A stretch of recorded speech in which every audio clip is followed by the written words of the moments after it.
Oh, I didn't tell you, by the way. So I'm in the shed, as you can see. After we stopped recording, my wife locked me in. Locked you in the shed? She said it was by accident. And I can't get, and I'm trying to ring her up. Everyone's asleep because we stopped recording. I'd say, so there's a window, a false window, and I had to climb out the window. I don't know how I fit through that window. I climbed down, and and not only that, she's done it again the other night. I'm like, stop locking me in. Take the padlock into the shed with you. It's summertime, and the living is anything but easy, because it's time for SummerSlam. The lovely Miss Elizabeth and the Macho Man Randy Savage request the honor of your presence at their wedding, where it will truly be a match made in heaven. And then nuptials turn to napalm in a match made in hell. Sergeant Slaughter, Colonel Mustafa, General Adnan, the Triangle of Terror square off against the red-hot combination of the Ultimate Warrior and Hulk Hogan. It's time for red-hot action. It's time for SummerSlam. Hello, welcome to that 90s Wrestling Podcast. I'm your host, James Dunstall, and today we are reviewing SummerSlam 91, another classic 90s WWE pay-per-view review. Joining me once again from the Badlands, we have Podfather Mads. How you doing, Mads? Hello, it's great. Did you say SummerSlam 91? Because I've almost watched SummerSlam 1990, so I would have looked a bit of an idiot. But yeah, I've watched it, Classics, a bit of a stretch maybe, but it'd be interesting to see what everyone thinks of the show. Cool. And rejoining us from his latest scrap with a Deliveroo scooter, we have Mr. Dan Griffin. Now then, boys, how are we all doing? Thanks for having me back. I've not been fighting Deliveroo scooters. I've spent 8 hours wrestling beds today. Cool. Was that a euphemism?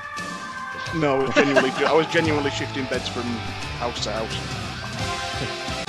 I'm back again, teaching the world about the sins of toxic masculinity. We have PC Rob. Hi, how are you all doing? I'm really worried because I watched Summer Shed 91. I thought this was 7. There were some good sheds that year. There were some good sheds. Some with false windows as well. I especially like the ones where your partner locks you in and goes to bed. It's a nice extra workout in the day, just having to dive through the window to get out. Said it was an accident, but we'll find out in about 2 hours' time. It was a hint. Yeah. And joining us, Mags' tag team partner over at Badlands, Mr. Paul Tolley. How you doing, Paul? I'm all right. I think you're the one who've made the accident here, inviting me. But thanks for the invite. Looking forward to it. Oh, no problem. So today, everyone, we are reviewing SummerSlam 91. It happened August 26th at Madison Square Garden. In the rest of the media world today, we've got some pretty good choices here. So on top of both the US and the UK music charts, we had Bryan Adams. Everything I'll do it for you. Wow. That was probably number one still at SummerSlam, and still at Survivor Series. SummerSlam 92. Yeah. On top of the movie charts at the time, in the US movie charts, we had Hot Shots, which is a fucking hilarious movie. And on top of the UK chart, my favourite movie of all time, Terminator 2, Judgment Day. Oh, cool. Wow. I haven't watched that in ages, and that is a banger of a film. I'm surprised it wasn't Robin Hood. Yeah, you would have thought so, wouldn't you? Yeah. Well, he swapped a Terminator 2 VHS video for a Bradford City season ticket. I.e., he gave away his Bradford City season ticket for a Terminator 2 VHS. And I bet he had no regrets whatsoever. No. Cool. And on top of the video game world at the time, we just got the release of the Super Nintendo with Super Mario World. Growing up, like as far as I can remember, like my parents told me my first console was a Sega Master System, but the first console I actually remember having, like when I was about 5 or 6, was a Super Nintendo. So like just reading that sentence just brought back so many memories. I can imagine you've had a lot of playing the Super Nintendos yourselves. I was never a Super Nintendo guy. I didn't get one till I was in my 20s. I was always a Sega person. I had a Master System and then Mega Drive, Dreamcast, and then I went to Sony after that. And I was just too young for a Super Nintendo. Well, I had a Super Nintendo. I loved it. It was my first console. My first was the regular Nintendo, but Super Nintendo was the first console I loved. Yeah, I think I got it for Christmas, and I think the games I got was Super Mario All Stars, which was, when you think about it, one of the original HD collections. And that, I think I had Power Rangers, and I think Aladdin. So yeah, great memories. At least you had Mario. Power Rangers. Power Rangers. You've still got the Power Rangers game. I got the Power Rangers game. I've got the Master System and the Super Nintendo. Although I've got a retro gaming collection. When a guy came to install my new washing machine, he was like, "Oh, you've got a Mega CD. My granddad had one of them." It's like, hang on a sec. Get out. Get out. I had the first FIFA that you played diagonally. Oh, yeah, the Mega Drive. Yeah. I hated that. It's like a bigger isometric. Need more memory. Cool. So Vince McMahon opens the show. What did you reckon to his Heaven and Hell promo? Yeah, I mean, sorry. Go on, Rob. I was just going to say that when they were sort of showing Hogan and the Warrior and Sergeant Slaughter and stuff, it looks like Sky Sports when they're announcing the team. They're sort of stepping forward. Yeah.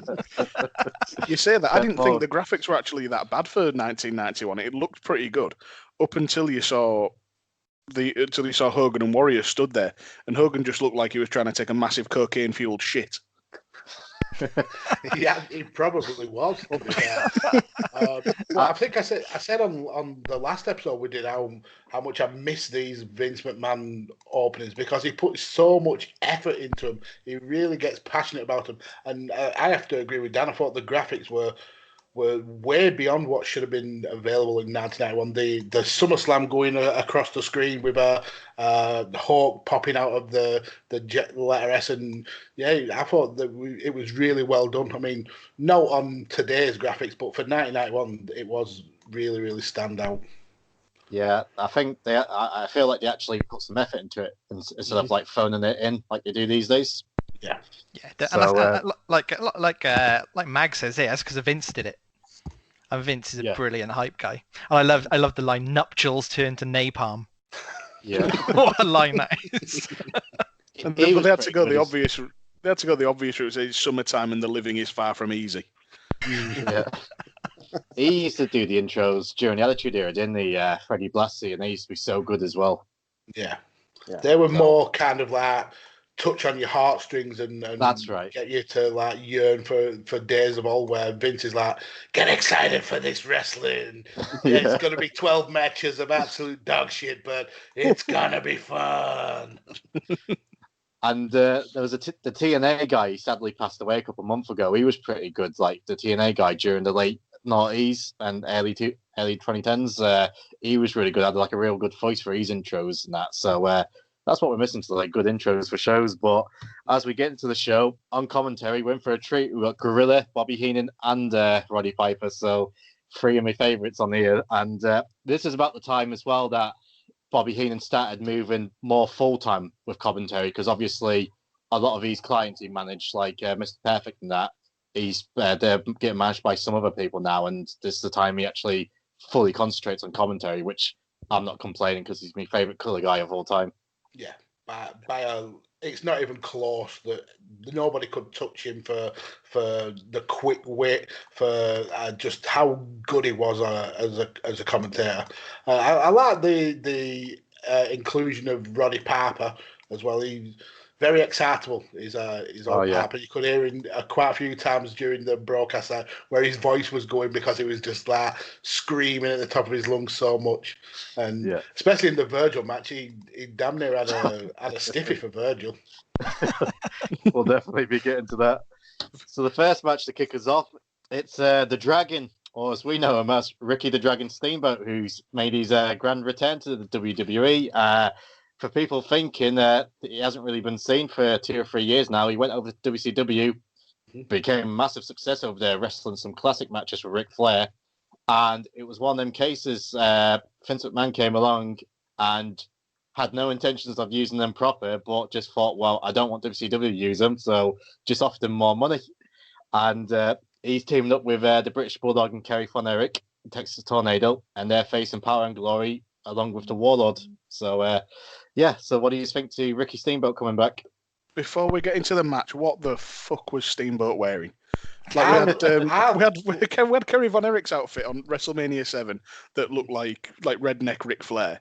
This looked like one of the puppets from Jurassic Park fucked Barney. I thought it was really subtle for WWF to really not really play on that Ricky the Dragon Steamboat nickname. I didn't even realise he was the Dragon until I saw him come out looking like a fucking dragon. Did he look like a dragon though? Yeah, a very weird dragon. A dragon that's maybe got a bit too close to some like Latino. Yeah, he looks like that dinosaur that spits at Dennis Nedry in Jurassic Park.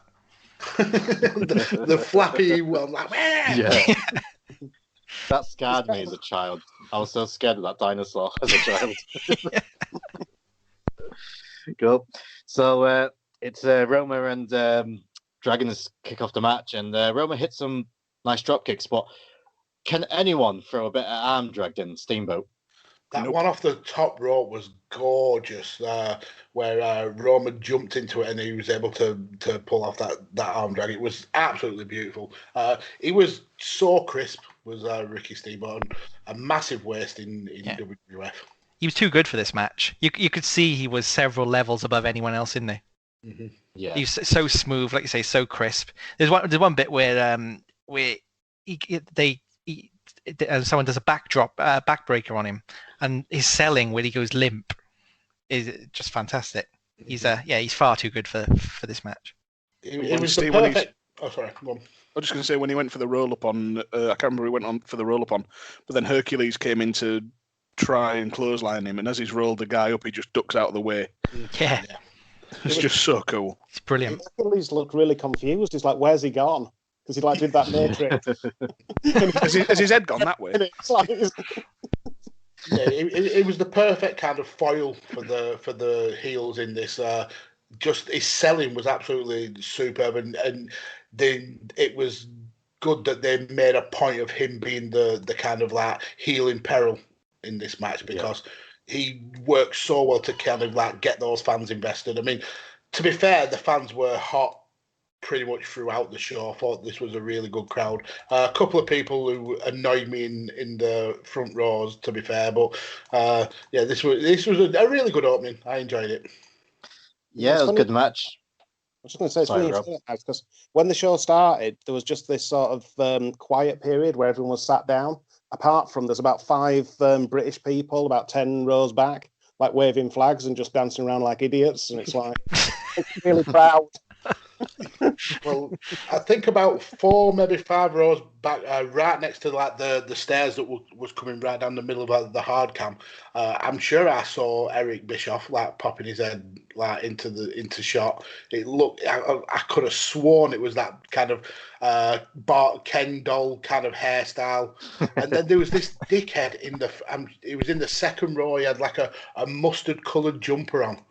And every time one of the faces was getting up a bit of steam, he was stood up and like leaning over these little kids in the front row. And I was like, "Sit down, you fucking wanker!" You probably just couldn't stop focusing on him. And then after about 3 matches, he disappeared because one of the security guards had like told him to calm down a few times, and I think they turfed him out because he just didn't appear for the rest of the show after that. I feel woefully underprepared because I didn't know we were reviewing the audience one by one as well. I've just reviewed the wrestlers. I think he must have found Jake's cocaine bag earlier. he honestly, it was like he was coked up. He was so hyperactive. It was unreal. I'll be sure to blow up the picture of him on the video. It's a proper MSG crowd, wasn't it? Yeah, like MSG, wrestling in MSG is just always brilliant. Yeah. Even to this day, like. Yeah. So nice back and forth match. End of the match comes where Bulldog hits a power slam on Paul Roma, and it's followed by a dive and crossbody up by the Dragon, and 1, 2, 3. And I mentioned it. This is the first time back for Steamboat, but this is also his last appearance for many years till WrestleMania 25, where he's been besides Shawn Michaels and Undertaker. Steamboat steals the show, and this is also the last match for Paul Roma, who's been in the company for a few years now, and he ended up leaving, and he went on to WCW, where he joined the Four Horsemen, where infamously he's been labelled as the worst Four Horsemen member. So what do you think to them two departures? Steamboat, obviously, he's only just come back and went, but someone like Paul Roma, who's been consistently on the show for a few shows in a row now, is he missed or just nah? Isn't it being a horseman a bit like pizza? You know, even if it's bad pizza, it's still pizza. Even if you're a bad horseman, you're still in the horseman. You know, it's still in the I mean, it goes on your resume, I suppose, but when you are labelled the worst one, it's like being labelled as like anchovies. Nobody has you. You're never going to be in the conversation. Like it's even worse as well, because when you're saying you're the 17th worst Four Horsemen. Not even 4. The 17th of 4. But I make a case admit to being in the Horsemen. You know, like Jeff Jarrett was desperate to be a Horseman and was hanging around, and they were always like, "No, you're just an associate," sort of thing. So at least he got in. Yes, of course. Fuck off, Jarrett. We're having Paul Roma. That is like being picked last at football the day at school. Oh, who can we have? Well, there's Jarrett or there's Paul Roma. Fuck's sake. You have them both. We'll have 2 goal head start. And make a case that Mongo is the worst Four Horsemen, but that's a topic for another day. So we move into the next segment, and we see Sean Mooney, and he's with Mr. Perfect and the coach. And the coach, I think he's some random Canadian like journeyman wrestler who didn't make it big, but this is probably the most well-known he's ever been as the coach for like this one show. I choose to believe he's Bill Alfonso's dad. He's a former WWF USA Tag Team Champion. He beat Gorilla Monsoon and Killer Kowalski. Oh, wow. On his own? Well, he's with his brother. With the I think it was like Jeff or something. But he was a commentator for Herb Abraham's UWF, so he'll have plenty of cocaine-filled stories. All right. I'm going to have to get him in the podcast. Is he still alive? I doubt it. If he's hanging out with Herb Abraham. That 90s cocaine story podcast. If he is alive, get him to bring the whistle at least. Is that how you usually approach talent? First question, are you still alive? Yeah. That's why you can't get the Undertaker on. And Perfect just cuts the promos like, you know, good promo is like, you know, you're excellent about Bret, but you're not perfect. It's only one Mr. Perfect. And he says perfect about 59 times, but you give it a pass because he is so perfect. So we get into the next match, and we go into it. It's the IC title match between Mr. Perfect and Bret Hart. And you see Stu and Helen in the crowd. Is Stu Hart the most unpleasant looking man you've ever seen? He looked like he just couldn't give a toss that his son was there winning his first WWF singles title, and he couldn't give a monkeys. His clap looked so forced, like one of those claps where you have to do it, and you know that your kid's performance in the school play was terrible, but you like it just looked like he just did not want to be there. Yeah, I love how James gets Stu Hart's granddaughter on the show, butters her up, and then we slag him off. I've done that with all my guests. But no, it's I love what do you call it? Heenan, like he has such a treat tonight, like he's commentary and he's talking about Piper, and Piper's on about home, and Bobby Heenan says to Piper, "I heard your parents ran from home." What? That's all I heard. but he was constantly slagging off Piper. It was great, and it's a great line. And one of my favourite things he says, and it's something I do remember from being a kid. Mr. Perf, he accuses Bret of grabbing Perfect's hair, and what do you call it? He said, "Mr. Perfect won't grab Bret's hair." He went, "Why? Too many oil slicks." He was just constantly on it. But the whole first match... sort of 5 to 7 minutes was all built around Perfect and Bret both grabbing the hair. I've never seen a match worked around hair pulling before, but it was actually they were just both so slick as well. Yeah. What I found weird was that this was the second match on the card, and this is two people who were arguably the very best wrestlers at that time, and they essentially the not even the curtain jerker, the come down after the curtain jerker. But this match was phenomenal. Perfectly paced. Both really knew how to work their characters. I loved the ripping of the singlet. It was just an amazing match. Bret working over Perfect's leg. It's just Perfect can for me always straddled that very fine line of selling perfectly or overselling, and in this I think he sold absolutely perfectly, and I could watch this match over and over again. It was so well done. I agree. It felt like a scrap.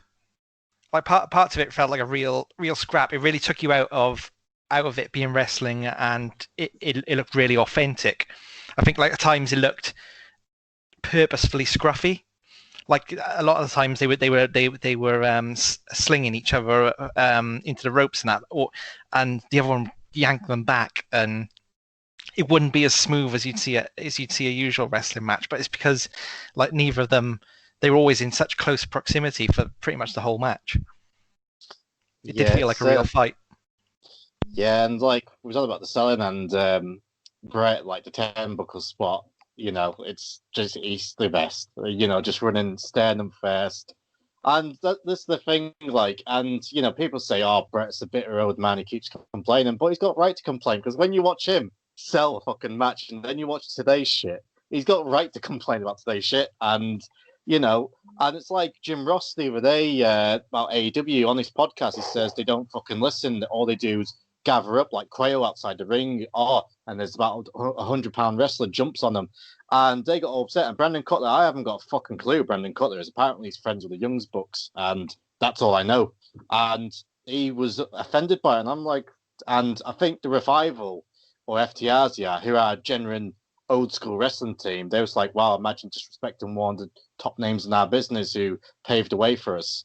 The Revival, I've got a feeling the Revival, if they was offered a better deal in WWE and like actual better booking, they would have stayed at WWE because it feels like they hate AEW. It feels, and I know Jim Ross hates AEW, but the man's getting a nice payday, so fair enough to him.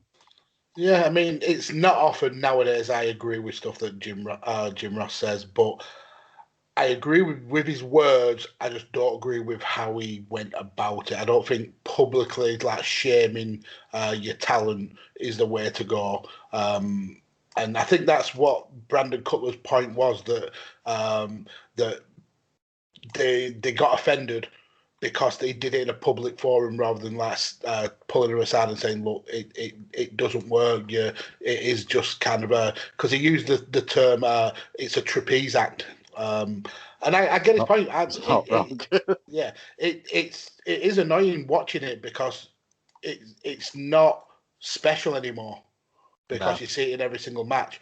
But I do think he could have maybe gone around that his comments a different way. It's funny though, because I mean, I listened to a Jim Ross podcast right when he started the whole thing with his latest podcast, and he was talking about sort of late 80s, early 90s WCW and saying how good the wrestling was, and he said he just didn't understand why it didn't draw and get good ratings, and that kind of says everything, that you kind of bury yourself in the old school mentality and don't realize that it's more than just the wrestling. So I kind of get both sides of the argument, and Jim Ross has definitely got a blind spot for what draws. If he just sits there and goes, it's good, well, don't know. You know. And to be fair, though, I suppose you can take his words with a grain of salt because of how much he buries the talent as well in his commentary. Like, he doesn't know about the wrestlers. He doesn't go out of his way to learn their backstories or even the names in some cases. And I've always got the feeling that he's only in AEW because his wife died and he wanted to keep busy. Yeah. To be fair, though, AEW, I know that you say they put on some flashy moves and that, but I've probably watched 5 AEW shows and they've been on for over a year. So they're not that much of a draw. Well, tell that to the RWC because they kind of like love when they beat NXT in the ratings. Oh, yeah. The demos. Hey, we beat the developmental brand. Okay. Anyway, after that, I can't believe it. It's not me shitting on AEW this time. Oh, I fucking hate AEW. I don't hate it. It just annoys me. It's not so much them; it's the fans. But never mind. But we'll get back. Let's get back to some WrestleJoy. Oh yeah, we'll get back to some good stuff. Oh yeah, WrestleJoy. But we'll get back to the good stuff. So yeah, end of the match comes between Bret and Perfect. Bret kicks out the Perfect spot. I love it how Piper says, it's the first time someone's ever kicked out. And I'm thinking, no, Piper, like Warrior kicked out about 2 shows ago. That's Survivor Series. Kicked out as well, I think. He probably kicked out on the live shows. I don't know about pay-per-view. But more than likely he's kicked out of it on the... Oh, he kicked out of it at the Royal Rumble, if that counts. Yeah. But that finish, though, was so well done. The way he locked in the sharpshooter and stood up and Perfect tapped out. That was very, very well done. I really enjoyed that finish. It was such a smooth transition. It was so well done. Getting the grapevine on it and then standing up was just sublime. Well, apparently, so I love Bret Hart's book, I've said before, and I read his book, and apparently it was the night before, and he's in bed with his wife Julie at the time, and it came to him, he was like, quick, Julie, get on the floor, and he's supposed to get on So he found a different way of getting his leg over, not in the way you would think. So apparently the night before he got her in the sharpshooter, and he's like, right, this is me finished for the match. So well, from what I remember about Bret Hart's book, it was amazing that he was actually in bed with his wife. Yeah. Hey, that's by his own words, Darren. Don't give me that look. Oh yeah, it's true. He's very open and honest about it. So great book, by the way. I recommend it. But yeah, so Bret Hart became the new Intercontinental Champion, and believe it or not, this is the first time the IC title changed by submission. Wow! Oh wow! This must used to be a thing in the day, though, did they? You know, it was only sort of as MMA sort of grew to prominence that they started considering submissions to be a finish. A lot of times when you see Bret Hart locking the sharpshooter, they just ring the bell straight away as if it's managed to get them into the hold. Let's just end the match. Yeah. That sort of thing. And after the match, and while the music's playing, Lord Alfred Hayes goes over to Stu. Oh, this was so awkward. I know. Cringy awkward. Painful. Stu could not give a fuck. He didn't want to talk to Alfred. He didn't really want to talk to Bret when Bret came up. When he went to give him an answer, he was like, "How do you feel, Stu?" And you could hear him like, "And that's great, Stu." And you see Bret come over. You see Bret come over, hugs his mother, and you see a little cameo from Bruce Hart, from, the least talented Hart brother. And this is also kind of a big break for Mr. Perfect's in-ring career, because going into this match, he had like really bad back injuries. Obviously, with the amount of selling we've seen him do on shows, I'm not surprised. And apparently, he was in agony. But they said before the show, they said that Vince McMahon went to Perfect and said, "Can you put Bret over?" And Perfect said yes. He said because they was good friends. They wrestled other good house shows, and Bret put him over so many times. And Bret said, I truly believe it was, I don't know if he's just being arrogant, but he said, I truly believe if it wasn't me, Perfect wouldn't have done the show. But he said, I respect him so much for putting me over, and put him over big time. So this is a bit of a break for Mr. Perfect, but one of the greatest of all time. So are you sad to see him having a break from wrestling? Yeah, but to be honest, the injury he had 2 bulging discs, which are essentially herniated discs, and he had a broken tailbone while he wrestled that match. He wrestled to that level with those injuries. A friend of mine slipped a disc, like fully slipped a disc, and she was out of commission pretty much for 10 months. Wow. So for him to wrestle like that with those injuries, just it puts the match in a whole new perspective. And I'm sure this was one of the injuries where he cashed in a Lloyd's of London insurance policy as well. That's right, yeah. So he made quite a pretty penny from it. I mean, it's still not going to make up for 2 bulging discs and a broken coccyx, but he still made quite a chunk of change from it. Good. So we'll go to the next segment, and we've seen Mean Gene Okerlund, and he's with the Bushwhackers, accompanied by Andre the Giant, and they show a video of the Earthquake attacking Andre the Giant, and that's how this match got set up. And also the Typhoon Tuggers, the Tugboat, turned heel during the match and joined the Earthquake to become Typhoon. I was watching it. I was going to say, I can't believe you've missed off the advert for the Hot Ticket. It's the biggest pay-per-view of the year. Yeah, how weird was it that a Hulk Hogan documentary was on pay-per-view? I mean, who the fuck were paying for that? To be fair, this was a wedding on pay-per-view. Yeah, that is very, very true.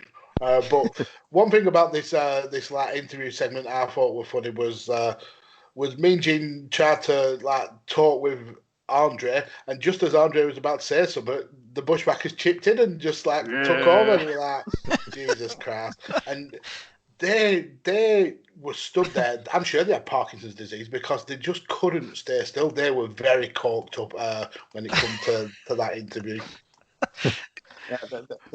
That was the thing with the Bushwhackers. But watching that match, you just think that the Bushwhackers embody everything about what professional wrestling should be, because you have as many 6-star matches as you want, but these were 2 guys in the latter stage of their career, and they'd been known for being hardcore wrestlers, and they completely adapted the style to be fan favorites. They must have sold more merch than you can shake a stick at, sort of thing. They were massively over doing extremely limited wrestling and just doing that Bushwhacker march and becoming iconic characters and licking people's heads. And I'm sure every time they come out, there was an extra bar out of each of the baseball caps.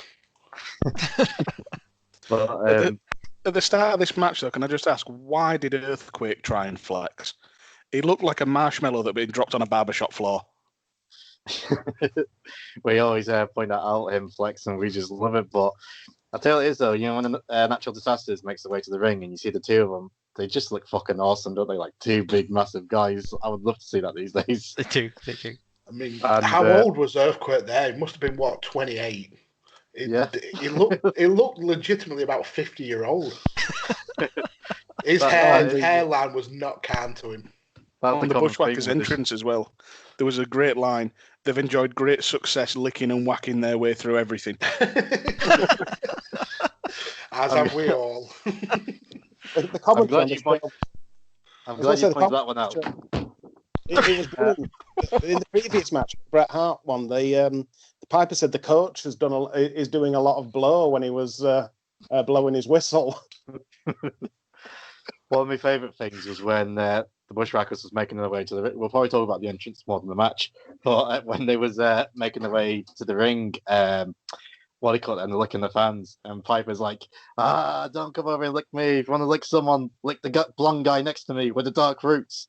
And Bobby Heenan's like, I beg your pardon, there's someone with dark roots around us. And the way he said it, though, just so dry, I just loved it. But I think my favorite line was when I think it was Piper said to Heenan, what would he do if he was managing the Bushwhackers? And Heenan just come out straight away. He went, I'd commit suicide. It's that brutal that he would not ever manage the Bushwhackers. Just the guy was amazing. Yeah. Could have ended up with the Twin Knights series. But Bobby leaves commentary because he hears that Hulk Hogan's about and he's going to go meet him in his locker room. But as for the match, the Bushwhackers had more offense in this match than deserved. But in the end, the natural disasters had to cheat to beat the Bushwhackers, which was crazy. And Earthquake Splash 1, 2, 3, and was it 1, 2, 3? Was it DQ? I forgot. No, it was they did win. Splash. They won. Yeah. And then they went to attack Andre, but Legion of Doom makes a save. And we was on about natural disasters looking awesome, but Legion of Doom with the spikes and that, they're just, oh man, I can watch it every day, and they make the save. And next thing we see Bobby Heenan, he's going towards Hulk Hogan's door. We don't see Hogan, but Bobby Heenan's carrying the big gold belt, and he says that getting him all hyped up, ready for the real world's champion, Ric Flair, and the door shuts and he drops the title. You're embarrassing me. I wonder if that was the original belt though, because it looked awfully thin, like it was a knockoff. I think it was because WCW never paid Flair his deposit back, and he still had it, and he sent it over. So yeah, I think it was legit. Wow. It's a real shame they don't have more of the sort of superstars of wrestling and primetime wrestling on the network, because I did actually watch the primetime from 2 weeks after this when Flair makes his debut. But presumably this had been like a ongoing storyline where Heenan's flashing the belt about. Yeah, it was. They didn't make it a big thing that it had it, so they must have introduced it previously. Yeah, I think Flair. Another thing, one of those kind of WWF things where they dropped the seeds of a storyline, but it never really followed through. I mean, how many times have we spoke about how big that match should have been, Hogan versus Flair, the two biggest people around wrestling at that time, and it never come off in the WWF, even though they like planted these seeds in a major pay-per-view. Yeah. And next we see the Macho Man. He's on the phone getting ready for the wedding. And then we see Sean Mooney. He's joined by DiBiase and Sherry. And just a great promo. I absolutely loved the two of them. The pairing was absolutely great. And the entrance, the next match we see, it's for the $1 million title. It's Ted DiBiase against Virgil. And I think Sherry, I didn't realize as a child. But you watch it now, and her character was drawn on sex appeal, and you see Ted come out, but you see Sherry come out first, and you see her licking her lips, and I'm like, oh. There's again with the commentary that there's a bit in the match where sort of Sherry's bent over, and the sort of cleavage fills the camera, and Piper's been made making a thing of calling Bobby Heenan boobs all night, and he just starts saying, "Hey boobs," but not really talking to him at the time. It says a lot. It says a lot that the first thing I noticed that I'd written down for this was that, unlike at WrestleMania 7, Virgil actually got his own entrance music. Great. And it's a great song as well. So I'll give him that. Not a great career, but he had a great song. And it was a great start to be honest, this was actually a really good match. I enjoyed it, and I don't know if it was because Piper was pointing it over so much, and there was the part where the two of them was knocked on the floor, and Piper was like, "Come on, Virgil," and he was really going for it. Well, he pulls Virgil in for what Virgil thinks is a handshake, and he grabs hold of his head and kisses him on the head. And Piper was heavily invested in this match. Yeah. I mean, it gave it that extra something. This was my favorite match of the night. The thing was, the crowd was heavily invested in this match. Yeah, this was a major storyline that they'd spent years building, and it just goes to show if you put the effort in, people will be really invested. Yeah. I mean, the only kind of downside was when Earl Hebner made the show about him by changing the rules of wrestling and not DQing $1 Million Man, sending Sherry away and making the match restart. And typical Hebner. The worst thing was when he said, if Sherry doesn't go to the back, she'll be permanently suspended, like he has the authority. Is he Vince McMahon now all of a sudden? I don't know where Hebner's got this power from. No wonder he started selling those knockoff T-shirts. You bastard, I was just about to say. There is a though where they interview DiBiase and Sherry, and I think Sean Mooney drops the line that Jack Tunney's made Earl Hebner's decision official. So it was obviously just to just retroactively make it sound correct. Yeah. Well, in the end, Virgil wins. He throws DiBiase's head into the exposed turnbuckle, and massive cheer for him and massive pop. And all I put down to is how great is Ted DiBiase? We always make the case who's the greatest never to win the world title. Surely the God, it's him. That's a stretch, I think. I'd say probably someone like Scott Hall, for me, to have never won the world title. But Ted DiBiase he knew his character so well. He knew that he could draw. He could make anybody look 10 times better the wrestler than they was. And he made Virgil look absolutely $1 million in this match, pun intended. Yeah, you couldn't fault them. They generally, when you watch it and you look back, they generally try to make Virgil a big star, because you've got Piper putting him over JR putting over Stone Cold on commentary, and you've putting him in the ring with one of the greatest of all time, Ted DiBiase. I mean, you can't. I wish they put that much effort in today's wrestling trying to put someone over huge the way they did, but good match, really enjoyed it, and Virgil's your new $1 million champion. And next up we see it's Mean Gene Okerlund, and he's with the Mountie in the New York Police Department. I fucking love the Mountie. Those cattle prod sound effects. Yeah, they're so fake. I was trying to I paused the show to try and find out exactly what that cattle prod was made of, and it looks like, the starter for a strip light, halogen light. It actually looks like the end of one of them just taped up onto a bit of a stick. But the way he was slagging the New York cops off, calling them hicks, and saying don't take it easy on bossman, stuff like that. It was the Mountie was such a good character. He was only around for such a short period of time as the Mountie. It could have done so much more with that character, I think. Yeah, a bit of a plug here, but very recently, and by the time this show comes out, the interview will be out. I interviewed PCO, who was Rebecca Pierre, and we was talking about the Mountie and the idea. And the Mountie actually brought him in because he was working in Puerto Rico, and it was a great story. And he was on about how much work the Mountie actually put into it, and it was really good. So I can't wait to put that interview out. But next we see Sean Minnie's with the Bossman, and another good promo by the Bossman, Paul Tully's favorite. And next up we got the jailhouse match. And for people who doesn't know what the jailhouse match is, the loser spends the night in jail. So yeah, this was a fun match, and one of my favorite lines during it, Bobby Heenan again. He keeps saying that I'm going to go out and buy some smokes. And he says it 2 or 3 times before Gorilla asks him, why? You don't smoke? No, well, the Bossman needs it to bribe the screws. I pissed myself laughing when he said it.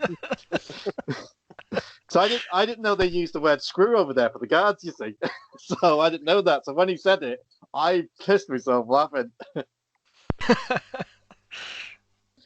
Come on, Tommy, take it away. Oh, well, this actually disappointed me, this match. Oh, get to fuck, Tommy. Come on. We're all waiting on you, crowing over this match. I love the Bossman. It's the only reason I invited you. Yeah. For this match. You're not coming back for Survivor Series now. It was just a bit of a boring match. The premise was good, and all the stuff going on around it was good, but the actual match, and this was the first match where the crowd were really quiet during this match. Do you think there was a botch at the end? I know it was because Bossman hits the Bossman Slam, and it was for a 2 count, but it was a weird 2 count, it wasn't meant to happen. And in the end up, they changed it where the Mountie attempts a power driver and the Bossman reverses it into a Alabama Slammer, and he gets the 1, 2, 3. Do you think that was a botch? That counts? Yeah. I don't think it was meant to kick out. Yeah, it must have been. No one kicks out of the Bossman Slam. No. Very true. And after the match, the Mountie the Bossman wins. So the police drags the Mountie, and this is where it just starts. You're hurting me, and they chuck him in the back of the paddy wagon, and we'll see him again later. But yeah, I've got so much stuff to say about the Mountie tonight, so we'll get to him again soon. But Mean Gene, was going to say, I just love the way that wrestling works. That if you lose a match, you go to prison. It's like exactly. They were describing him as a criminal because he'd lost the match, and it's quite good. Within the Sorry. I was going to say, with it in Impact recently, they've had the whole Who Shot Johnny Bravo storyline, and it was Larry D, and he got him. Tommy Dreamer challenged him to a match, and said that if he lost, he'd have to go to prison. And but Rob, it wasn't Larry D, it was Lawrence D. Lawrence D. He said, you mean I can get off? I can get off an attempted murder charge if I win a wrestling match? Tommy Dreamer was like, "Yeah, I make the rules."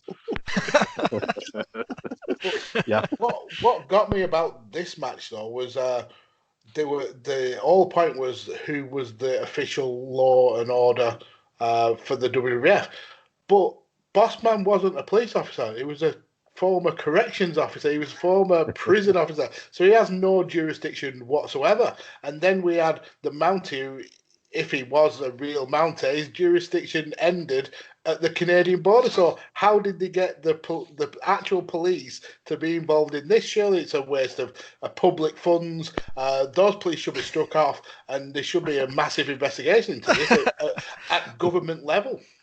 And why were they both so bothered about spending a night in a cell? They've been around enough of the things. Well, yeah, did you see who was in the cell though? We'll find out later. Oh, fucking hell.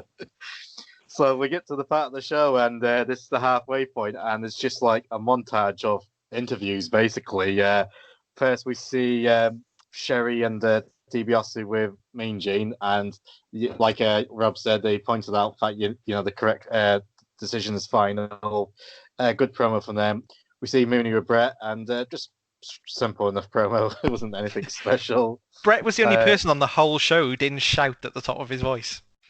Every other promo on the show was just maximum volume. Bret was quite calm and composed. His cocaine had worn off. He'd been brought down to earth by the fact his dad didn't love him. Pretty much, yeah. And we see promos by the Disasters, Bossman. We see Gene. He's with Macho Man. He's on the phone, and then we get back to the Mountie, and he arrives at the police station, the jail, and he keeps saying, "You stupid! You stupid! Do you know who I am? I'm the Mountie." Sorry, going back to the Natural Disasters promo. When Earthquake was talking, Jimmy Hart just had to photobomb in the background, and I couldn't tell if he was having a heart attack or having a wank.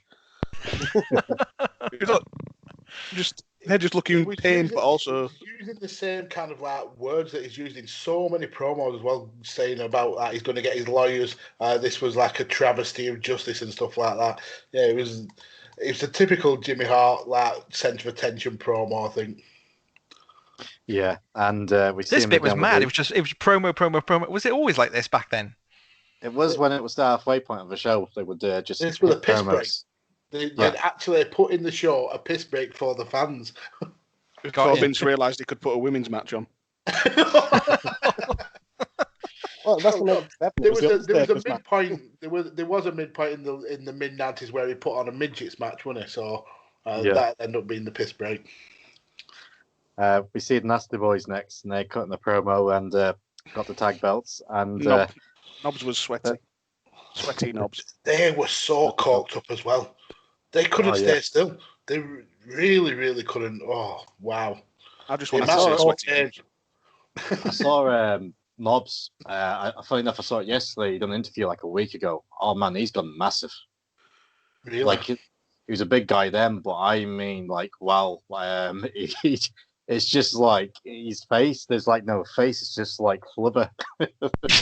He's still got the knobs tattoo. Villain. He's still got the same tattoo, same haircut, like. But enormous knobs.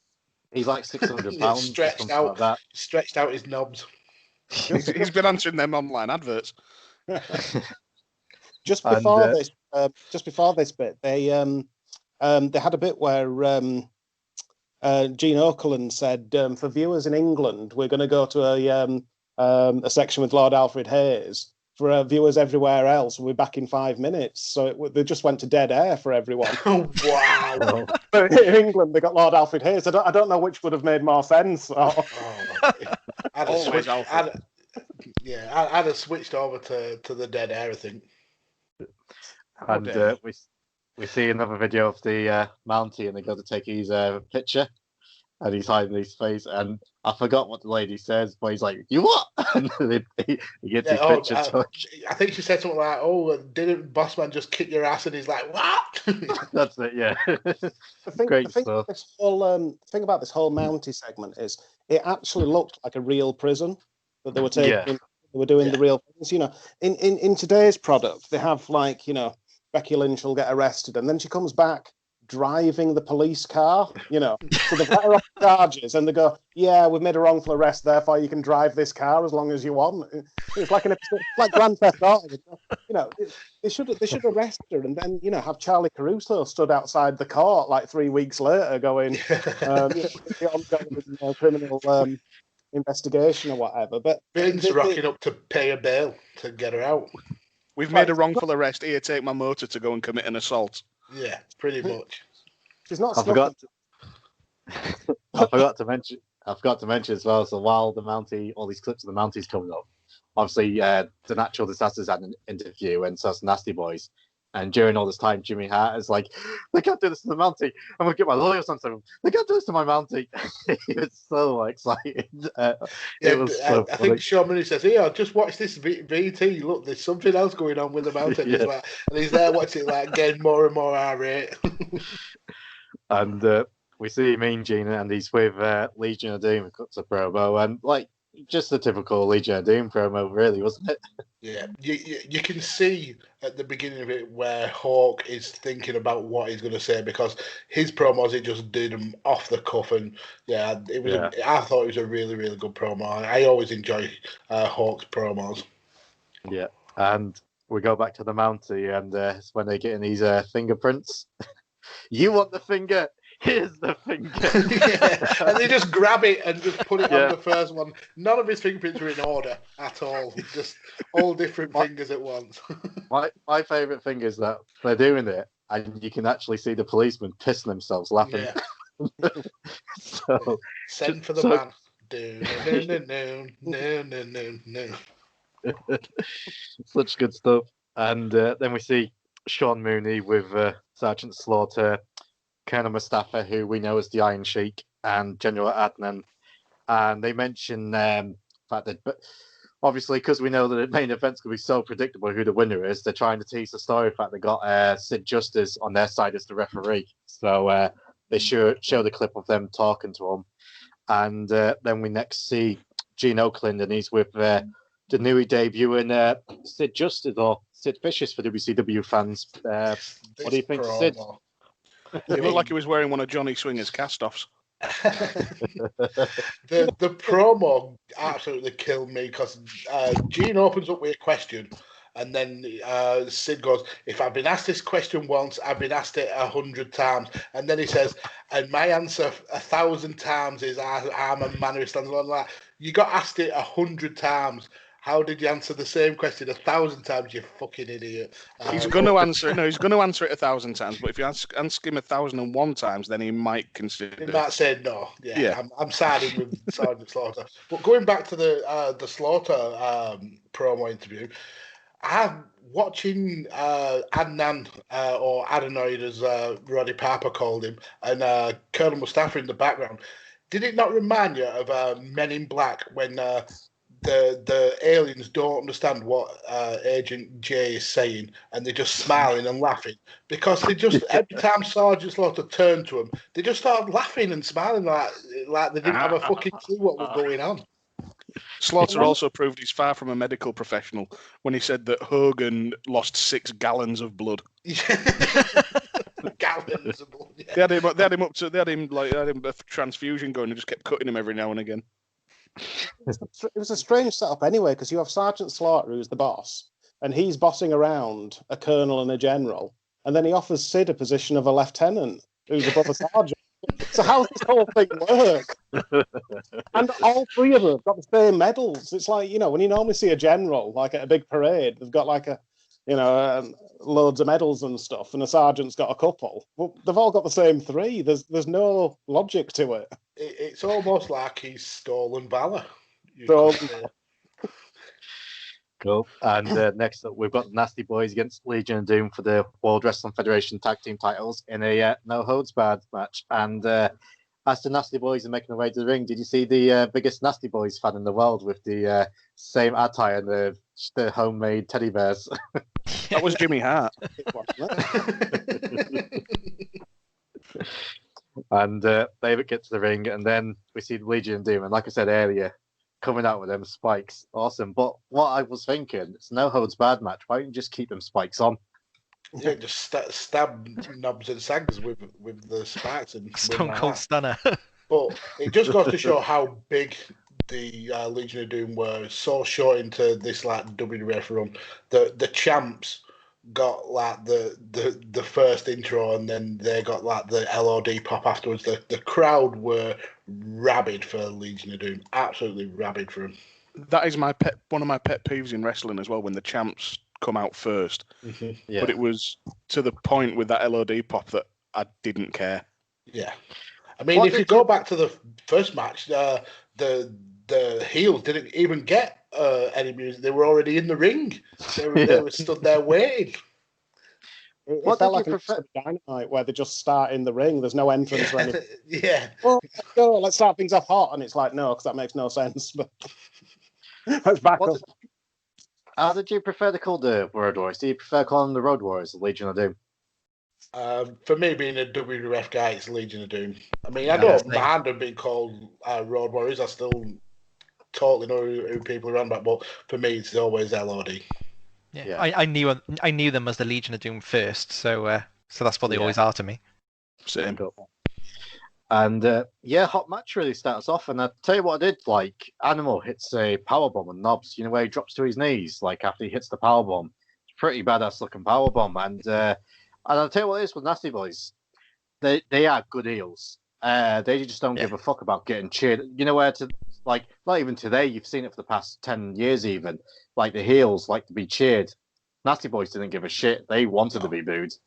Yeah. And they were so good at it. And it was a pretty good match, to be fair, and like back and forward and that. And end of the match comes when they hit the Doomsday device 1, 2, 3, and the fans do go wild at the celebration of it.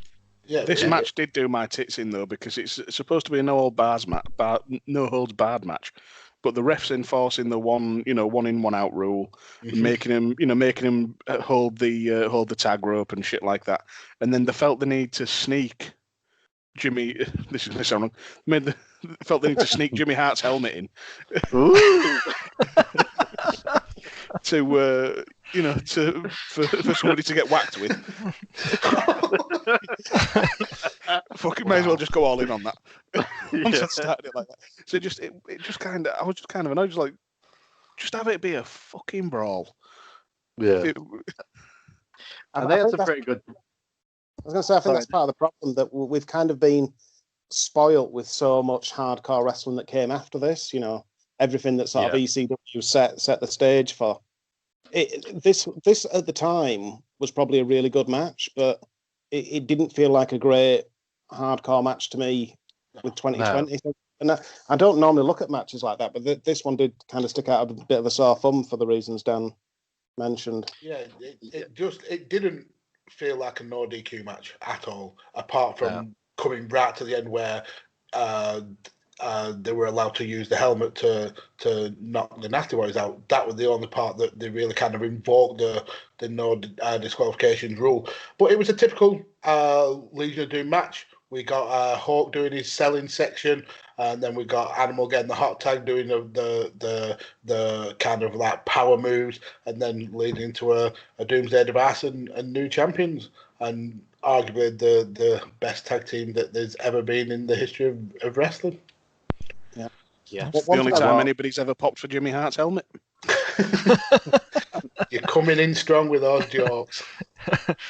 What I liked about the end was one of the Nasty Boy who wasn't being pinned came into the ring to try to break up the pin at the end, and Hawk just booted him. Yeah. And now these days you would just see Hawk would do a really clumsy miss or just ignore the other wrestler coming in, and they would break the pin, and they'd go on for a few more near falls. Cool. And Legion of Doom made history that night as well, because before this they was the AWA tag champs and they won the NWA, and after tonight they became WWF tag team champions. So, and I think as far as I know, they're the only team to do that as well. So yeah, just great stuff. And next we see the Mountie again, and he's getting dragged towards his cell. So we'll get back to him later on. And we see a debut. I think it's in this segment. He says something like, "We speak the same language." That's it, yeah. It's such a good line. Like, you have the right to remain silent. Anything you can say can be used in evidence against you, and then they just toss him in the cell. Yeah. And next we see the re-debut of IRS, who we haven't seen for a long time. Mike Rotunda. I think the last time we saw him was WrestleMania 3, maybe, in a tag team match. I might be wrong. Might have been WrestleMania 1, even. It's been a while. Before this, James. But yeah. Bobby Heenan interrupts Piper by going, "Whoa, whoa, whoa." And I know they've edited out, but I know when it went live, he said Badlands now has merch. Oh. That's why I love Bobby Heenan. He knew a good thing. But yeah, IRS... Mike Rotunda cuts a promo about taxes, and he's against the bowling alley stepmom, Greg the Other Valentine. Bowling alley stepmom versus business mullet. Oh wow! So I mean, this is Greg looked old like then. I mean, he was 40. Wow. I looked up his age for that match. He was 40 when that match took place, but he'd looked 57 for about 10 years by that point. It was weird seeing him like that. He had a lot of timber over the veranda. Let's just say that. It's a monkey's paw thing where he found a monkey's paw and he wished for eternal like youth or long life. And went, "We'll save you as you are now, but you'll look that way forever." Yeah, and he still does as well. He looked the same when he cropped up on Dynamite the other week. You know, when they had the strap match. He was on Dynamite. Yeah, he was sat in the crowd. They literally just had him there because he was once in a strap match, apparently. Oh, you're missing all these nuggets, James, by not getting involved with AEW Dynamite. Well, all I'm saying is, right, they have cheat to complain about WWE bringing back the likes of Goldberg, and AEW's fetching back fucking Greg Valentine. Okay. He did have his gear with him, apparently. You've got to pop the reins. He hasn't aged a day since that. He's probably still had the gear on underneath his regular clothes. I think I did spy his robe about 3 rows back where he'd left it just in case. And his fucking boots are horrific. They're just bright yellow, horrid GB boots. Yeah. The thing is, he was always there, Greg Valentine. No, we take the piss out of him, but he was always there. Yeah. I think almost every major card, that was a Greg Valentine match. Wait, why? But then you can't really answer why not. Yeah, and in the match, I mean, this was definitely a piss break match. It was nothing really there was nothing really kind of interesting about it, apart from the end when Greg's shoulders were clearly up, and yet he still got pinned. And Gorilla Monsoon pointing out why nobody just grabs hold of the tie or suspenders. Yeah. Well, there was one part. I didn't know if the fans were chanting "Aaron" or "boring." Oh, it was definitely boring. And all I kept thinking about was The Simpsons. They're saying "boo" or "birds." Boo words. There was a bit in this match though where Gorilla Monsoon says there's a rumor that Jake the Snake Roberts and the Undertaker have been seen near MSG. So yeah, it sounded very much like Transfer Deadline Day, you know, where. Where you see Peter Odom-Wingy rocking up at Tottenham. Yeah. Harry Redknapp was on standby to give an interview from a car. It would have been better if they said there'd been a rumour that Ric Flair had been seen with the. Well, Ric Flair's been seen been in a bar 3 blocks away. Now he's in a bar 2 blocks away. Now he's in a bar a block away. And now he's gone back to the 1-2 blocks away. Now he's been signed to play in defence for Fulham because he was the 5th choice. No, he sacked that off to go to a strip club. Fair play. And end of the match comes where Valentine attempts a figure 4 and he gets reversed into a small package and win for IRS. But you just mentioned them, Rob, Jake Snake Roberts and Undertaker. And I think people must be thinking, where are they? Because they was especially Jake, who's been prominent, like near top of the mid card, I suppose you could say. So after WrestleMania, once Jake was finished up with Rick Martel, started feuding with the Earthquake, and we got the famous Earthquake Vegas after the Earthquake splashed Damien. Now, for animal rights groups who I don't know why they're listening, he didn't actually crush the snake. It was vertigo meat stuffed in pantyhose with a little electric motor in the bag. So that's what happened. And after the loss of Damien, I think best way to explain, Jake, he went off the deep end more than normal. But during this same sort of time, The Undertaker was feuding with the Ultimate Warrior, and on the live shows they would be having like body bag matches. And it got to a point where Jake came to the Warrior and said that he knew the secret to the Undertaker. So he put him through 3 trials. And the first trial was that the Undertaker had to dig up his own grave and get buried alive, basically. I forgot what the second trial was, but the third and final trial was he had to go into a glass cage or glass room, and he went to open a box, and the Cobra came out and basically bit the Warrior. And Undertaker and Paul Bearer came out to join forces with Jake the Snake, and Jake the Snake cut the famous line, "Never trust a snake," and that's why. So that's what's been happening with them. So, but we will be seeing them later on, or we won't be, I suppose. But we'll get into that. Sounds like I'm a wrestler. Get me out of here. Yeah, that was his challenge. He only won 1 star that day. They had to eat rice and beans. That's why they had to eat Damien burgers. But not only can't they afford full gear, they can't afford to eat as well. And next, it goes back to Gorilla, and he says, next up, we've got the match made in hell, and Bobby says, oh, the wedding's next. He was so good. He was so quick with it. Oh, he's just the best. The thing about Bobby Heenan that struck me throughout this show was, and just as I've been going back and watching more and more of his stuff, the way he'll just come up with something on the spot, like start rumours out of nothing, and he's like lying and spreading half truths and manipulating stuff. And like make it, deliberate misunderstandings and stuff like that. It's just what makes him great as a heel commentator. Yeah. Weirdly, it'd also make him a very effective politician nowadays. It was almost disturbing because I was looking at it just going, fucking hell, he sounds a bit like Trump, but more articulate.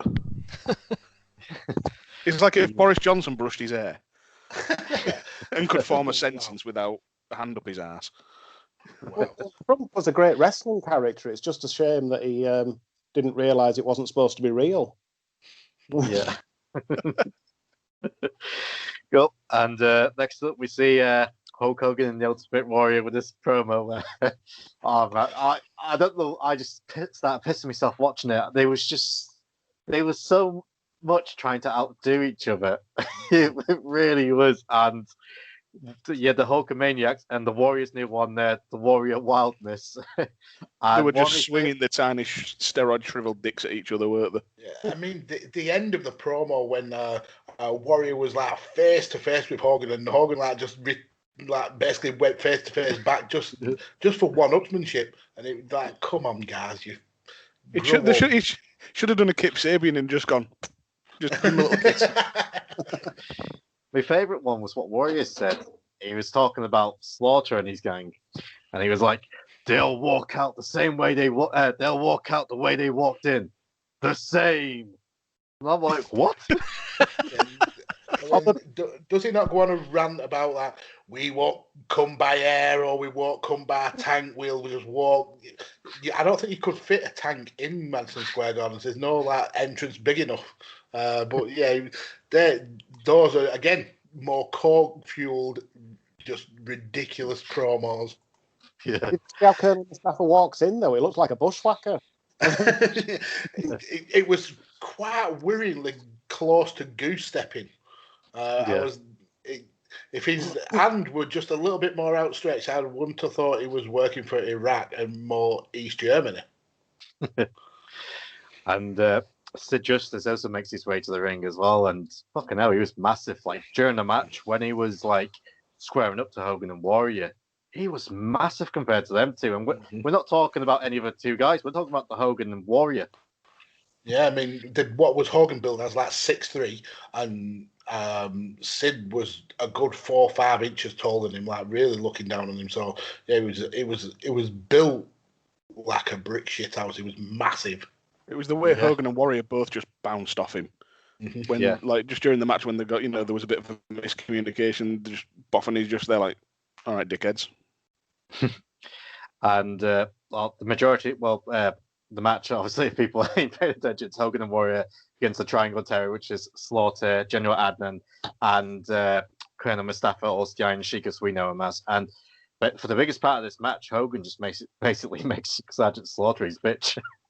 He just slaps him around like for a good 90% of this match. It was such a weird start to the match. You very rarely see the faces corner the heel. Yeah.